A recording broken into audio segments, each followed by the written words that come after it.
দীর্ঘ প্রতীক্ষা ও শঙ্কার অবসান ঘটিয়ে বুধবার বাংলাদেশ সময় দুপুর ২টা ৫৮ লন্ডনের হিথ্রো আন্তর্জাতিক বিমানবন্দরে পৌঁছায় বেগম খালেদা জিয়াকে বহন করা কাতার এয়ারওয়েজের বিশেষায়িত এয়ার অ্যাম্বুলেন্স।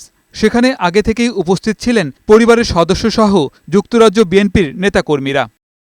বিমানবন্দরের আনুষ্ঠানিকতা শেষে বেগম জিয়াকে ফুল দিয়ে স্বাগত জানান যুক্তরাজ্যের বাংলাদেশ হাইকমিশনের ভারপ্রাপ্ত হাইকমিশনার হজরত আলী খান।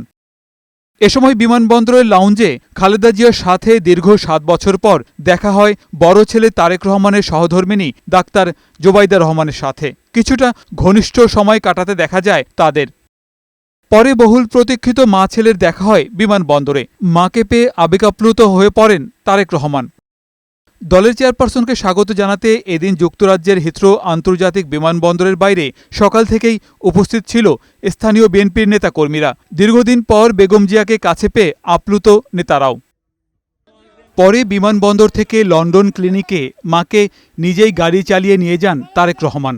সেখানে পরীক্ষা নিরীক্ষার পর পরবর্তী সিদ্ধান্ত নেবেন বিশেষজ্ঞ মেডিকেল বোর্ড। ওনারা সব টেস্ট করার পরে ওনারা যদি কয়েক ঘন্টা পরে হোক আর একদিন বা 2 দিন পরে হোক, ওনারা যদি কোনো অপিনিয়ন দেন যে ইয়েস ম্যাডামকে জনাব তারেক রহমান সাহেবের বাসায় নিয়ে যাওয়া সম্ভব, তো যদি ডাক্তাররা বলেন, এক্সপার্টিসটা বলেন যে ওনাকে বাসা নেওয়া যাবে, তখন বাসা নেওয়া হবে। আদারওয়াইজ উনি অ্যাডমিশনে থাকবে।